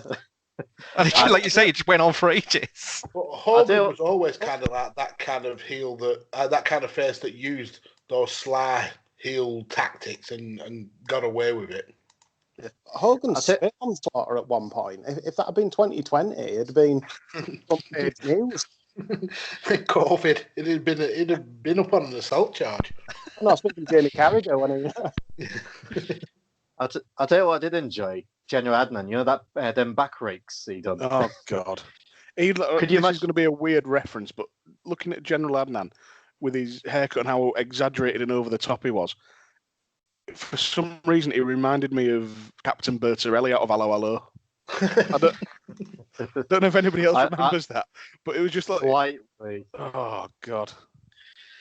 And I'll tell you what, them back rakes. Could you imagine someone like Walter doing them these days? You have no back. I'd expect to see blood. I'll expect to see skin shredded off his back, like Freddy absolutely Krueger. flayed. And Sheik gets the camel clutch on Hogan, which was a bit of a callback. Piper actually said it's the first time he's been in the camel clutch since 1983. So they were actually calling out something that happened before WrestleMania 1, which they never ever did, and admitted that Mustafa is the Sheik. So Piper got a bollocking. Yeah. Breaking came. What are you doing? Shut the fuck up. I was amazed that in this match, Warrior hit the first actual wrestling move. Beyond just punches and strikes and fucking about, he hit an atomic drop. Oh, yeah, and he did a really good flying clothesline as well. Yeah, and then Iron Sheik hit a gut-wrench suplex. Yeah. I just love that move for some reason. Yeah. And towards the end of the match, Warrior picks up a steel chair and he chases Adnan and the Iron Sheik to the back. And as that's happened, Hogan throws his, calls it victory powder. we can make many jokes what it possibly could be. And it's a leg drop for the 1, 2, 3, and Hogan and Warrior wins the match. The success sniff straight to the face. Why did he do that? Why did he use powder? Was that a callback to something else? No, it's just Hogan was a heel. In just the fans loved. It's not a heel match. Johnny Swinger in Impact said that you're legally allowed to throw powder in someone's face if you shout Fuji first. That is one of the rules of wrestling. You are allowed to do that. It just seemed bizarre because, like you said, Warrior had already chased off the other two, so it was no longer a handicap match. But Warrior chasing him off when he's holding the chair upside down and with the padded side out, like facing towards her. I had to pause because I just started laughing my ass off at it. It was just brilliant. And after the match, Hogan's celebrating, then he points towards the curtain, and you can see Sid Justice just popping his head through the curtain, like. I zoned out. I thought he was pretending to be a nun. I thought he was just dicking about. What's going on? Like that. Just the camera cut to him. And he brings him into the ring, and they do some posing, basically a mini Hulk. And now this is the thing. So Vince McMahon had all intentions of making Sid Justice the next Hulk Hogan, and he said that to him. Sid Justice turned it down and actually said to Vince, "No, I prefer working as a heel." I'm thinking, you stupid bastard. You could have been the next big superstar like Babyface, and you turned it down because you prefer working as a heel. I mean, the way he ripped off his top, though, it just tugged on it and it just fell to bits. Really bad workmanship there. I'd have been wanting my money back for that shirt. It did show how little attention Sid Justice paid to wrestling. I mean, he was famous for caring more about softball and didn't even know WrestleMania was a big event and stuff. But, Hulk Hogan's doing his pose, which is like one of the most famous thing in wrestling. And Sid just goes, what's this? What's happening? The thing is that the older I get, the more I realise just how ridiculous Hogan was, and I question how it ever got over. Mm-hmm. It was ridiculous. He's a balding bloke with a bleach blonde skullet, a handlebar mustache. When he starts doing his pose, and he's just pretending to be deaf. Yeah. And how the fuck did it get over? He was just great fun to watch. How was his skin so leathery? Why the minute does he get, when he starts sweating, does it become like shiny leather? It was really weird. He had very weird skin. I thought it was a shame about this match. This match didn't feel as heated as the WrestleMania one. I think it's probably because they didn't make a big play of like all the Americana like they did at WrestleMania. Yeah. This one just felt a bit of a damp squib. Yeah, well, Sarge was not happy at all being the heel in this storyline and being the Iraqi sympathizer, and he really had to be like coaxed into the storyline by Vince. So, yeah, maybe it was a case of they'd had the fun with the WrestleMania, they'd like really played on the Operation Desert Storm stuff, and now this was just a way to end it, I suppose. Yeah. And speaking of ends, this is the end of The Ultimate Warrior. So, for people that doesn't know, so after WrestleMania, Warrior complained about his payday and saying that it should be more in line with Hulk Hogan, and saying I've put the work in and all these things. And what he wanted was similar pay to Hogan on every pay-per-view, and also a cut from like merchandise similar to Hogan. And Vince agreed to it. He said, "Okay, you can have it." So SummerSlam happened, and the urban legend is when you saw Warrior ran through them curtains chasing after Adnan and the Sheik, someone apparently handed him a piece of paper by Vince McMahon and saying, "Right, you finished," saying, "Get out." Unprofessional. He said, "Unprofessional," threatened to boycott our biggest show of the summer, and all these things, and and so this is the end of the Ultimate Warrior for now. But after this, he was gone for a little bit. So bye Warrior. Another facet of that was that apparently Hogan and Slaughter had both threatened to deal with Warrior what they call the old school way, and were just going to kick the shit out of him the next time they saw him. So because of that, Vince sort of just gave him the money because he didn't want that physical altercation to happen. And then I assume he was just going to fire him anyway. Yeah. So that's the end of the Warrior for now. So great run by the Warrior. I personally think 1990 he was the biggest star of that year, even though Hogan was there. But Warrior, had a great shot at the Rumble, defeated Hogan at WrestleMania. Great match with steel cage match with Rick Rude, and Survivor Series, Survivor with Hogan at the end. So he had a great year, and they said that the reason a lot of people thinks the Warriors run was a failure because he wasn't drawing as well as Hogan, but I would imagine if you look at the numbers he was drawing compared to obviously you can't say today because of COVID, but the last 5 or 10 years, I would imagine these numbers is pretty damn bigger than what you've been getting lately for house shows. Yeah, and I suppose using Hogan as the yardstick, almost everyone's going to fail because he was so massive that hardly anyone could match up to his drawing power in early 90s WWF. So I don't think it was that Warrior was a failure as champion. I think it was more of a failure because of his attitude backstage and the way he kind of believed his own bullshit.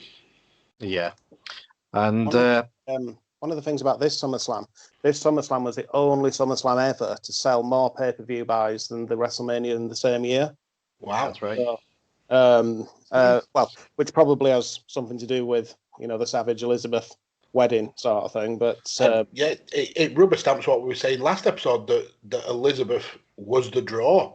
Her and Hogan were the two biggest stars in the WWF at that time. So her being part of the main event, you can totally understand why this sold like gangbusters. Yeah. And we go back to the final appearance of the Mountie. And fucking hell. This was the best appearance. This was the best one of them. As he's in the prison you want to fight cell. me, buddy? Okay, here's my buddy. Oh, I love the feel of leather. And he's like, ah! It was great. I mean, obviously, 2020 eyes and all stuff like that. Yeah, but it's just a different time. But nothing says leather against his hot body. Nothing says early 90s, and Vince McMahon like homophobia in a prison rape joke. Exactly. He did. The guy did like one of the members of the Blue Oyster Club from Police Academy. Yeah, he looked like one of the YMCA guys. Yeah, it was funny, and so it goes back to commentary, and Piper is in stitches. He is got the biggest smile on his face watching it. It's such good stuff, and we now go to the match made in heaven, and it shows you a clip of the proposal, and I pissed myself laughing because Macho Man's on his knee. Elizabeth, will you marry me? If that was me getting proposed to by the Macho Man, I'd be like, fucking hell, yes, somewhere you're going to beat me up. How intense was that proposal? Yeah. And it took him forever to go down to his knee, and like you could hear the crowd like chanting on one knee, and it took him about 20 minutes for him to like get down on one knee. But they had the crowd in the palm of the hand. That was the thing, that they were milking it for all it was worth. Just dragging it out. But that's how over it was. Especially considering that they were already married. They'd been married for ages. Wouldn't it have been funny after he said, will you marry me? Liz went, oh, yeah. Well, she tried, bless her. She tried. Yeah, she did. She put so much effort in that. Oh, yeah. It's when they said a tribute to Macho and Liz, like a love song, and Heenan just goes, bleh. Well, this is the part of the show what offended me the most out of everything we've seen. So never mind gay prisoners like potentially raping the Mountie and things like that. This part upset me the most. When the music video came on, now I watched this back in the day on video cassette, and I remember the infamous song "Together" on the network. They got some generic random shit. And the song doesn't fit, the lyrics of the song doesn't fit the storyline at all. I did wonder about that because I've never seen the original. Oh man! And I was like, this sounds missed a treat. Then at the end, this sounds a bit too modern. Sounded like an Ed Sheeran, didn't it? Yeah, it was. That's why I didn't like it. I was so let down. I'll tell you what it was though. When you was watching the highlights of the two, and obviously the two of them sadly passed away since. It did tug at the heartstrings a little bit when you watch the clips of him, like when he's at very beginning days in WWE and like up to that point and that. It did tug on the old heartstrings, but it gets you to the wedding, and you see like the best man come out, and there was Bobby Heenan's just on fire, and there's one part when the flower girl comes out, and you can tell Heenan's about to say something, and Gorilla's like, "Don't start." And then when the ring bearer comes out, and Heenan just slips on the ring bearer is really a midget. Will you stop? Yeah. A genuine question: was one of the flower girls Stephanie McMahon? It felt like it looked like her. I don't know, but What's that? I think she might be a bit too old for that because that flower girl was quite young, wasn't she? I was meant to Google it because it did look like her. I was going to Google it and I forgot to do so. I think at this time as well, I remember like one of the first photos of Stephanie, she's modeling like the Rockers t-shirt, and it would have been around about this time, and she could tell like she's like in a bit like early teenage, like 12 or 13. So might be, but I don't think it's. So did anyone know who the best man actually was? Was it just some random bloke? Because I didn't recognise him whatsoever. It was one of the guys from the front row you were complaining about earlier. The twat in the fucking the mustard jumper. They made him go change his mustard jumper. Right, put a fucking tux on. We forgot to cast a part. You seem enthusiastic. It's funny though, because the Macho Man's like made a whole career out of getting his brother a payday. You would have thought that they'd have pulled him in for this. I think was the Genius not a heel at this time though, so he would have had to do a quick face turn. Yeah. What do you think to Macho Man's suit? Was glorious. Bobby Roode can go fuck himself, and that is glorious in wrestling. The feather got me. The massive flat feather stood upright from the hat was stunning. If I could pull that hat off, I would. And how much kind of swagger has he got that he got married with his trademark sunglasses on? The guy is a gangster. Mags, I think you're a big enough fish to pull off a hat like that. Can you imagine Mags in Asda in Burnley with that hat on? He'd get the shit kicked out of him in 3 seconds flat. We're a Tesco family. We don't go to Asda. That's going sacrilege. Going up that slow conveyor belt up to the next level with that hat on. Getting caught in the air vent. Pulling you back.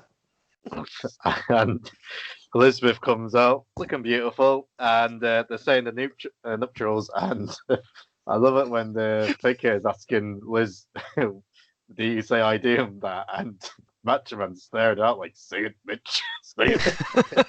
It was another classic line from Heenan as well, just before it all started. It was like it'd gone dead quiet, and you just hear Heenan say, look at Macho standing on the gallows. That's right, yeah. That's all it is. But they get married, and that ends the show. But does it? Now, Dan, you said you haven't seen the original version, but I would imagine the other 3 chaps possibly have. So they missed the best segment of the show, and the big lead-up point wasn't on the actual pay-per-view, but was actually on Coliseum home videos. And it's the reception. And it was fun stuff. And Bobby Heenan turns up, and with his head looking distraught. And Sid Justice is there, and they're having the dance and things like that. And it's time to open the presents. And as Liz opens one of the presents, all of a sudden, a big fucking cobra comes out. And The Undertaker and Jake Snake crash the wedding, I suppose you could say. And they attack Macho Man. And there's a part where Jake says about Liz, "But shut that bitch down." You can actually hear him say it. And I love it that he's trying to scare her, but Liz is just like laughing. Yeah. Cool. And the reason for this, like we mentioned earlier, so Warrior was originally feuding with Taker and Jake. So it would have made sense for Warrior to be having a match with one of them 2 gentlemen at this show. But because with the contract issues, Vince was like, right, I know what I'm doing Warrior afterwards, so I'm going to kick him out and try and program Taker and Jake with someone else. And that's why they started bringing Macho Man out of retirement. And this is basically now going to be your big angle for the next few months. So for the ones of you who watched that clip, what did you think? Yeah, I remember watching it originally. It's a shame that it's not actually on the network showing of it, but I think you can get it on the Superstars episode. Right. But yeah, it was the best part of it, and the way they cut to the Cobra coming out of the present, you could well tell that Cobra wasn't actually in that present, and it wasn't filmed at the same time. But yeah, it was a fun show. And, apparently, the story is that Randy told Vince that he didn't want to come back wrestling, and he wanted to have kids and try and have some kids with Elizabeth. But it was Vince that convinced him to come back because of all the Warrior stuff. But yeah, if you haven't seen this segment, Dan, definitely go and look it up, because it really adds a lot of context to how we get to the next part of the storyline with Savage and Jake. I've got my homework then. I really need to see. I also just the first thing that came to mind when you said about the really badly edited Snake coming out of the present. I've not even seen it, but I know I want to see a parody of it with Santino Marella. Like that Cobra. Yeah. How do you prefer Jake? Did you prefer him as babyface or prefer him like this heel? I thought it was about heel. Yeah. I know there was a period where he was working face and he was getting a bigger reaction than Hogan, so the machine shot him down sort of thing, which was quite angry about. But I mean that the sinister, and as you said, that whole program he had with the Warrior when he'd sort of lured him in and was sort of trying to be his mentor or whatever, and then he turned on him. I just thought it was brilliant. But he always seemed a bit sinister while he was doing it. I thought it was a great heel. Yeah, I remember reading. I remember listening to a shoot interview with Jake, and he was talking about when he was getting those pops bigger than Hogan, and he wanted to go and pack on some muscle so he could compete as in that world title kind of status. But Vince said no, absolutely not. In fact, we want you to lose muscle. We want you to kind of be like a snake, being like very slim and slab. And I always thought it was. I don't think as a full out heel he was my favorite. I think it was when you couldn't trust him, when you didn't know whether he was going to be a heel and or a face. And the Warrior stuff, like you said, was perfect because when he said never trust a snake, and all the kind of good work he'd done, it was turned on a dime, and you then didn't trust him. I thought that was when he was at his best. Yeah, I think AEW fucked up really, because I would have had Jake as the leader of the Dark Order, and all you had to do was have him in a dark room with the Dark Order and cut him promos from there. You don't even need him to come out to ringside. Just have him in this room, cutting promos and giving instructions to the Dark Order, and sending them to do his bidding. How much better would that actually be for his role? Because I don't like Jake in the AW one little bit. I don't think his promos are as good as the ones he used to do in the WWF. I think they would have been better served having him use his wrestling kind of knowledge backstage rather than him being an on-screen character. Yeah, he has had moments in AEW though. When he debuted and he had that promo with Cody, and he said, they always say in wrestling, never turn your back on someone that you respect or whatever, and then he just turned his back on him, sort of thing. I thought that was really good, but it's been hit and miss. Yeah. With going back to Jake though and saying, do you prefer him face or heel? I think the actual answer for all of it is we prefer Jake blindfold.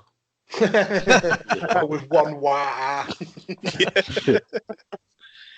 So that's before we get to the awards, that's the end of the pay-per-view. So thumbs up or thumbs down for the pay-per-view? I thought it was a decent pay-per-view. I think one problem it had was how it were, the match placement and how it was paced. I think it could have shuffled it round. I mean, that interview segment in the middle really seemed to drag.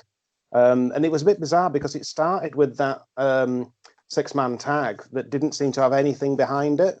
And then they filled the rest of the show with interview segments. And it's like, that one really needed it. And then there was a little bit too much later on. So it just felt the balance was a little bit off. But there were clearly iconic things in it. I mean, the Bret Hart match, the wedding, the mountie running through the whole thing. There were brilliant things to it.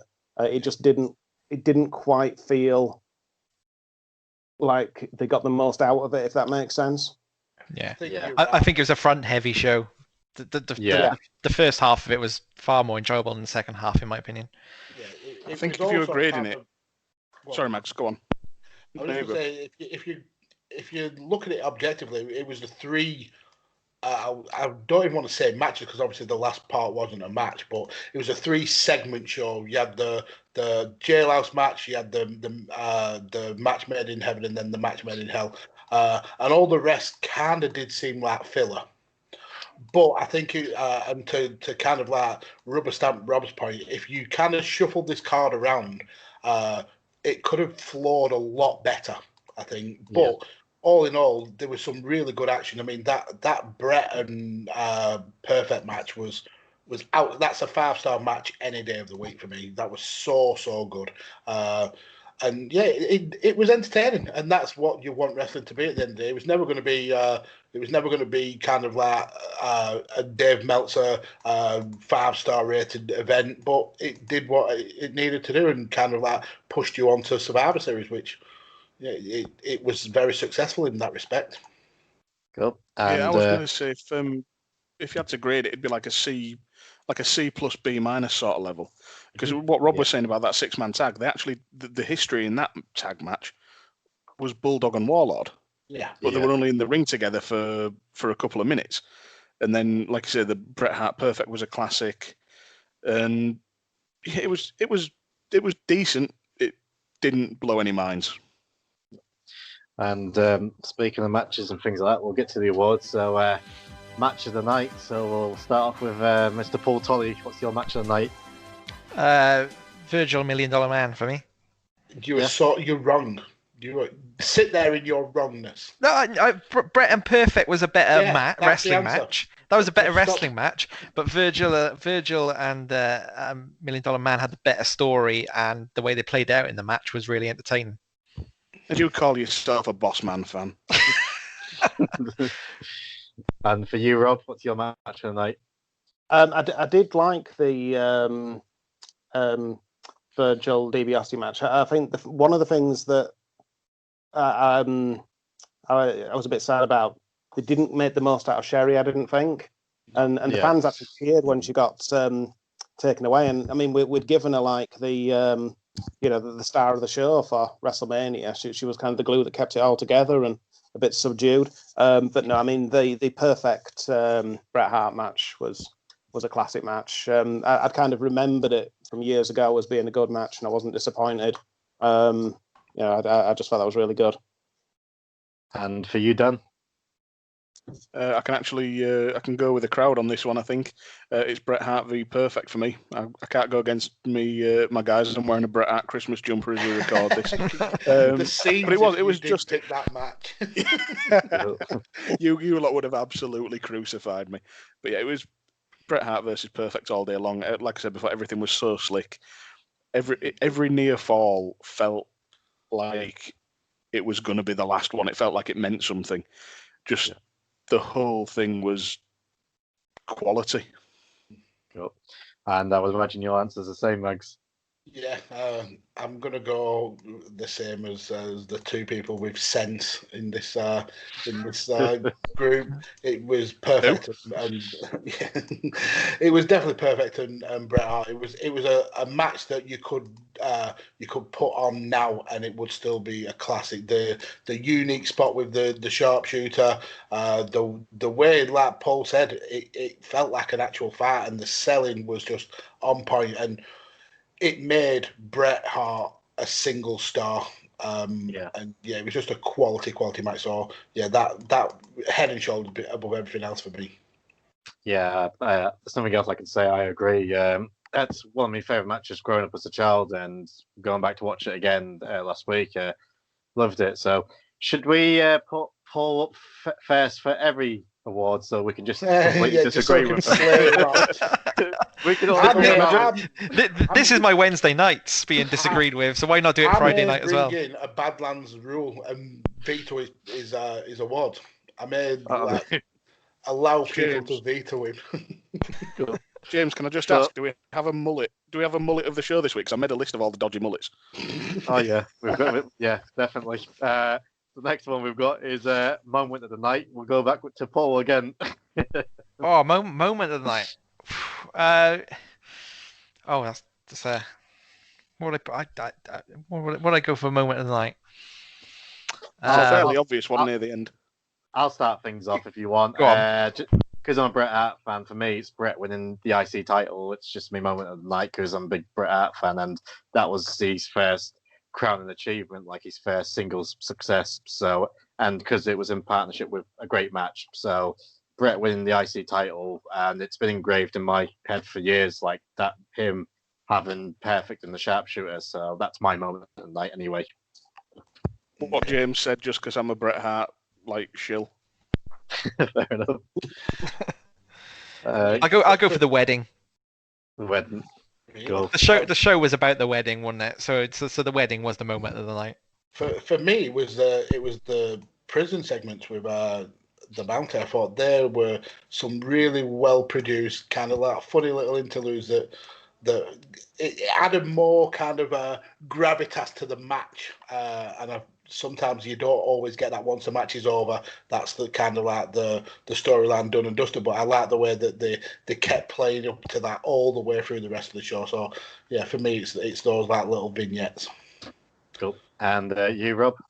Yeah, and just to reiterate with that thing about the mountie segments, it felt more realistic than a lot of the vignettes we get today. So that was a bonus. But no, it's got to be the wedding. I mean, okay, it did sound like the commentary was the stuff we get for Eurovision, and because they had these random blokes commentating on a wedding who didn't know what they were doing, and it's that whole wrestling without wrestling, which a lot of people don't like. And I know Vince McMahon has this dream of managing at some point to put out a show with no wrestling on at all, but it clearly was the big draw of the night. To get, and not a single person left for the wedding. You would think that if you had hardcore cynical wrestling fans who'd gone in there, they would have been like, I'm not staying for this shit. But everyone was invested. Yeah. And that just says so much. And that's a cynical New York crowd as well. That's not... Oh, yeah. Cool. And before we get to our night, final good award of the night, we've got the MVP of the night. So we'll go to Mags first. Perfect. Yeah. I thought that he made Bret Hart. Bret Hart doesn't need a lot of help making himself look good in the ring because he's so slick. But I think Perfect really kind of elevated Bret. And then to hear the backstory about how he wrestled that match, basically crippled. It's got to be Mr. Perfect. I thought he was the standout on this show. Cool. And you, Dan? I was tempted to go for Perfect as well, or Bret Hart for winning the title, but for me, weirdly, it's actually Roddy Piper. Oh, right. Because the extra dimension he brought to the commentary team, where you had him and Heenan sniping at each other all night, trading one-liners, and Gorilla in the middle, like trying to keep the peace, but occasionally getting a dig in, and all of that. And back then, from what I've seen, because obviously I don't remember back then very well, but it was very rare to have a three-man booth. Yeah. And even to this day, I'm not a massive fan of a three-man booth, but adding Piper into there, it worked so well. Yeah. So for me, it was Piper. Cool. And you, Paul? Bret for me. Right. Watching this back, Bret's already the best wrestler on the card. And it's quite early on in his singles career, isn't it? And the more I go back and research these shows for this show and for Badlands, the more I sign up to the theory Bret was the best who ever did it. Do you think he'd get on a Mount Rushmore ahead of Captain Lou Albano now? he would now. Hoping you'd say that. He would now. I if we were doing our Mount Rushmores now, we did our first ones 2 years ago, I'd definitely put Bret on, as I've looked more at the history and done more research on it. Cool. And you, Rob, your MVP of the night? I'm shocked by that bombshell. I'm assuming Captain Lou would still be in the top four, just not in the same. Just shift them around. just shuffle them around. Yeah. No, I'd have to go with Savage for the man of the night. I mean, there were just those little sort of backstage segments where he's getting ready for his wedding, but he's still doing the 1-900 number or whatever it was, and trying to have like conversations, pretend with fans, but also, talk to Mean Gene at the same time, and just the way that. Did you focus on the words he was saying in those conversations, though? Because looking back, I don't remember them having them conversations, but then listening to actually what he was talking about, it was quite weird. It was like, I'm really nervous. I'm petrified is what you'd say. And then he's talking like as if the person on the other side of the phone was propositioning him like to not maybe get married and like cheat on the women. Like, that's a very dark phone call he's having on a 1-900 number. Well, it's funny as well because he was talking to a fan, and then Mean Gene said, "Oh, he's busy. I'll go and talk to Miss Elizabeth next door." And he just spun on a sixpence and was really it's that jealous side that I guess was sort of creeping out of reality, sort of thing, that he didn't want Mean Gene to be left alone with Elizabeth, sort of thing. Although we do know Mean Gene's a ladies' man. But yeah, just the way that he carried that whole thing through. I know it's a little thing, and then obviously it was the main draw. Well, half of the main draw of the show. I think it has to be match off. Well, imagine any wrestler in the modern era trying to pull off a wedding angle in the main event of one of the big four. Yeah, and no one could pull it off. You say that pulling it off on AEW. Eric Young and ODB got married in a steel cage in their pants on Impact a few years back. That's the real best wedding in wrestling. Yeah, but they didn't ask people to pay for that. Yeah, but Rosita and Sarita came out. Rosita came out. That was worth the ticket. And my MVP of the night, honourable mention is Bobby Heenan, because he was just so good on commentary tonight. But my MVP, I gotta give it to the mountie. That it was a good match with the boss man, and just these prison segments was just so funny. So I'll give it to him. And it's interesting that there's no consensus there between any of us. We've all gone for different people. It shows how versatile of a card this really, really was. Yeah, like I know some of you label it good and like middle of the cards, like C+ or B-. I think it was like an A- show. Like I really enjoyed it. That's because I remember getting this as a child, and I've remember going back to the show all the time as a kid, and I really enjoyed this show because it was quite varied. But yeah, it was good, and we're down to our favourite award of the night, the mullet of the night. So Dan mentioned he's got a couple written down, so we'll go to Dan first. I actually wrote down every dodgy mullet on this show. From in terms of who was in the ring, it was Hercules, Paul Roma, Ricky Steamboat had a bit of a dodgy mullet on, Typhoon, Jimmy Hart, Knobs, Sags, Animal, Sid, and IRS. I was tempted to give it to the business mullet of IRS, but for me, it's got to be Sid and the perm mullet. Yeah. I mean, that thing had body to it. Oh, it was voluminous. Go. And you, Paul, your mullet of the night? My Paul Roma's right out. Horseman mullet. The slick back top and sides and long at the back. It's powerful and glorious. Yeah, powerful and glorious. And you, Rob? It's got to be said that it was so voluptuous. It made Eric Bischoff's AWA announcer hair look subpar, and there's not much hair that can do that. And you, Max? Now, the first thing I looked for was to see if Hawk continued his mohawk joined into a mullet at the end, but unfortunately he'd shaved it off, so I couldn't nominate him for this one again. And then I was also tempted to go for a shared award with Bret and Perfect, just because of how greasy and floppy their kind of lazy perms were. But you can't, when you see Sid and the kind of bush at the back of his head looking like a lampshade, yeah, it's got to be Sid. That was a glorious hairstyle to pull off, and yeah, he deserves the award this month. Yeah, I have to agree, and because with him debuting on the show as well, it's the first time we've seen him on WWE pay-per-views. It has to be Sid, and they're on about making a Vince McMahon movie or a Hulk Hogan biopic. And if this actor was younger, he would be my only choice to play Sid Justice, and that would be Michael Rooker. Yes. Every time you see Mike, yes. I was watching Cliffhanger the other night, and I just kept looking and thinking, man, he's Sid Justice. So it'd have to be painted blue, like when he's Yondu in Guardians of the Galaxy as well, though. I just want a mulleted Yondu in the middle of a Vince McMahon movie, and Vince to be watching it and just like, I thought I hallucinated that.